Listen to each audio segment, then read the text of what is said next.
ఒకే ఒక్కసారి అవకాశం ఇవ్వండి, ఒకే ఒక్క ఛాన్స్ ఇవ్వండి, రాష్ట్రాన్ని రూపురేఖలన్నీ మార్చేస్తా, రాష్ట్రాన్ని నెంబర్ 1 స్థానంలో పెడతా. రాజశేఖర్ రెడ్డి గారి తనయుడు, రాజశేఖర్ రెడ్డి గారి బిడ్డ వైఎస్ జగన్మోహన్ రెడ్డి ముఖ్యమంత్రి అయితే రాష్ట్రాన్ని ఎలా పరిపాలిస్తాడో చూడండి అంటూ వైఎస్ జగన్మోహన్ రెడ్డి 5 సంవత్సరాల పరిపాలనకు ముందు చెప్పినటువంటి మాటలు.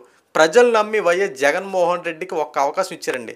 ఈ అవకాశం ఇచ్చినందుకు వైఎస్ జగన్మోహన్ రెడ్డి 5 సంవత్సరాల పరిపాలనలో రాష్ట్రాన్ని నెంబర్ 1 స్థానంలో ఏ రకంగా పెట్టాడంటే అవినీతిలో నెంబర్ 1 స్థానంలో పెట్టాడు. ఈ రోజున లిక్కర్ స్కామ్ విషయంలో సుమారు 3,570 కోట్ల రూపాయలు అక్రమంగా దోచుకున్నారని చెప్పి లిక్కర్ స్కామ్ విషయంలో ఒక్కొక్క వాస్తవాలు బయటపడుతుంటే అసలు జగన్మోహన్ రెడ్డి చేసినట్టు పనులు చూడండి. ఈ రోజున తొవ్వే కొద్దిగా తీగలాగితే డొంక కదిలినట్టు ఆ యొక్క నోట్ల కట్టలు చూడండి. రాజ్ కసిరెడ్డికి సంబంధించినటువంటి ఆ యొక్క బెనామీ మొన్న 11 కోట్లతో దొరికాడు. ఈ రోజున చెవిరెడ్డి భాస్కర్ రెడ్డికి సంబంధించిన బెనామీ కొన్ని వేల కోట్ల రూపాయలతో ఈ రోజున దొరికాడు. చూడండి ఎంత అవినీతిమయం. ఈ రోజున దోచుకో దాచుకో పంచుకో అన్నట్టు గత 5 సంవత్సరాలు వైఎస్ జగన్మోహన్ రెడ్డి చేసినటువంటి వ్యవహారాలు ఇవే. ఈరోజు లిక్కర్ స్కామ్లో మళ్ళీ వాళ్ళు ఎలా బొంగుతున్నారంటే మేము తప్పు చేయాల, అక్రమ కేసులు పెడుతున్నారు, కావాలని చెప్పి పెరిగిస్తున్నారని చెప్పి మాట్లాడుతున్నారు కదా. ఇన్ని సాక్ష్యాధారాలు ఇన్ని పగడ్బందీగా మీ కళ్ళ ముందు కనబడుతున్నా సరే ఎందుకు ఇలాంటి మాటలు? ఇంకొక విషయం ఒకసారి అబ్జర్వేషన్ చేస్తే వైఎస్ జగన్మోహన్ రెడ్డి అధికారంలో ఉన్నప్పుడు ఈ లిక్కర్ స్కామ్ విషయంలో ఈ రోజున ఏటుకున్నట్టు విజయసాయి రెడ్డి కూడా ఎప్పటి నుండి చెప్తా ఉన్నాడు. వైఎస్ఆర్సీపీ పార్టీ నుండి విడిపోయే ముందు ఒక ఇంటర్వ్యూలో ఏం చెప్పాడు, లిక్కర్ స్కామ్ అనేది జరిగింది, దీంట్లో చెవిరెడ్డి భాస్కర్ రెడ్డిని, తర్వాత రాజ్ కసిరెడ్డిని, మిథున్ రెడ్డిని ఇలాంటి వాళ్ళని అరెస్ట్ చేసి ఒక్కసారి మీ స్టైల్లో కనుక ఎంక్వైరీ చేస్తే కొన్ని వేల కోట్ల రూపాయలు లిక్కర్ స్కామ్ ఆంధ్ర రాష్ట్రంలో జరిగింది, ఇవన్నీ బయటపడతాయని చెప్పి ఆ రోజున విజయసాయి రెడ్డి చెప్పడం, ఆ వెంటనే దీని మీద ఎంక్వైరీ స్టార్ట్ చేయడం, సిట్ విచారణలో ఒక్కొక్కరిని అదుపులో తీసుకుని ఎంక్వైరీ చేస్తే ఈ రోజున నోట్ల కట్టలో బయటపడతా ఉన్నాయి. ఈ రోజు కూడా స్టిల్ వాళ్ళు ఏం చెప్తా ఉన్నారు, అక్రమ అరెస్టులు చేస్తూ ఉన్నారు, దౌర్జన్యంగా అరెస్ట్ చేస్తున్నారు, కావాలని చెప్పి వాంటెడ్గా లేనిపోయిన కేసులన్నీ పెట్టి అరెస్ట్ చేస్తున్నారని చెప్పి మాట్లాడుతున్నారు. ఎందుకు అరెస్ట్ చేయాల్సిన పని ఏంటి?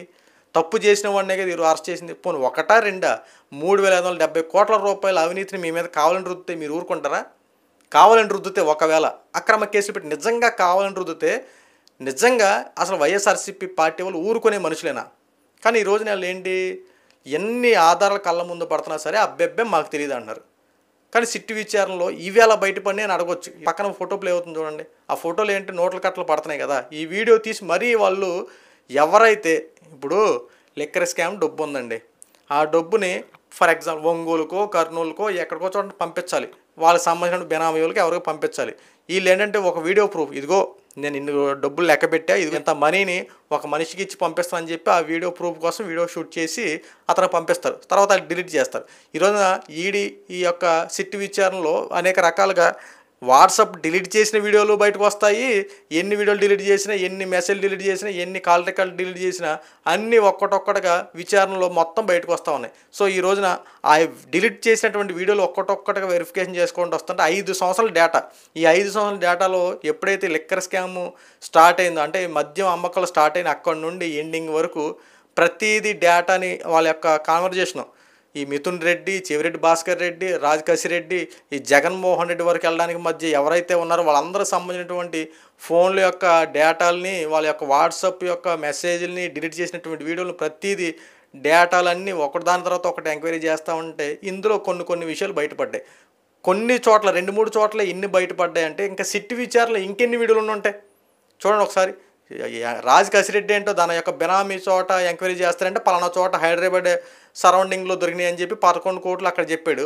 ఇక్కడ చెవిరెడ్డి భాస్కర్ రెడ్డిని ఎంక్వైరీ చేస్తే వానికి సంబంధించినటువంటి బెనామీ కొన్ని కోట్ల రూపాయలతో అతను పట్టుబట్టాడు.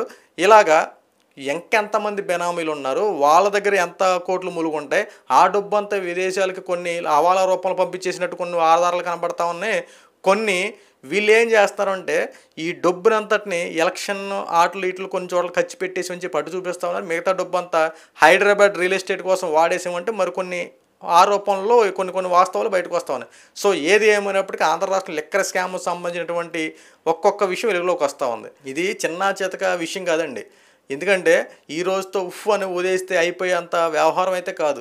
దీన్ని చాలా క్షుణ్ణంగా పరిశీలించాలి. ఈరోజు కాస్త లేట్ అవ్వచ్చాము, తప్పు చేసిన వాడికి శిక్ష పడడం కాస్త లేట్ అవ్వచ్చాము, కానీ శిక్ష పడితే కనుక రేపన్న రోజున ఎవడైనా సరే ఇలాంటి అవినీతి అరాచకాలకు పాల్పడాలంటే తొక్కు పట్టిన ఆరదీసేలా ఈరోజు చట్టాలు వాటి యొక్క శిక్షలు ఉండాలి.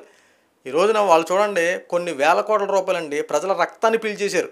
నాసిరకం మందులు పెట్టేసి ₹20కి ₹30 ₹50 తిరిగేటువంటి చీప్ లిక్కర్ని 100, 200, 300, ₹400 కూడా అమ్మారంటే ఏ రేంజ్లో ఈ మనీ లాండరింగ్ చేశారో ఒకసారి చూడండి. అంతేకాకుండా ఇక్కడ డిజిటల్ మనీని స్వీకరించలేదు వీళ్ళు. అంటే దొరికేస్తారు, ఈ డిజిటల్ మనీ అయితే ఇంకా ఎక్కువ ఆటలు ఇరుక్కుపోతాము, ఈ లెక్కలన్నీ చెప్పడం మన వల్ల కాదని చెప్పి చాలా తెలివి వీళ్ళు ఏం చేశారంటే మద్యం షాపుల్లో ఏం చేశారంటే ఈ digital money PhonePe, Google pay ఇలాంటివి మొత్తం తీసేశారు.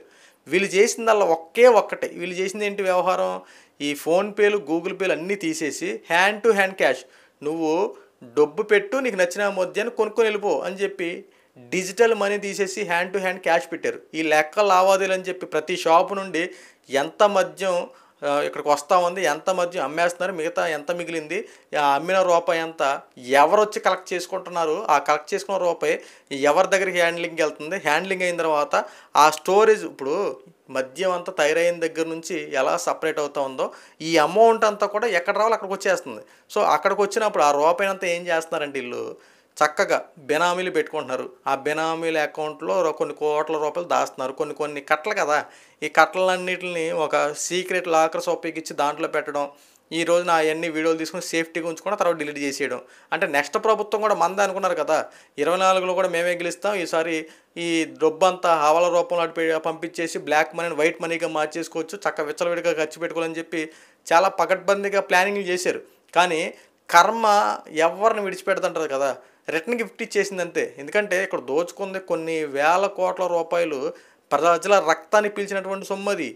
ఆడబిడ్డ తాలిబొట్టు తెగిపోకుండా జగన్ అన్న అండగా ఉండనటువంటి జగన్మోహన్ రెడ్డి ఈరోజు అదే ఆడబిడ్డ తాలిబొట్టు తెగిపోయి సంపాదించిన రూపాయి ఇదంతా.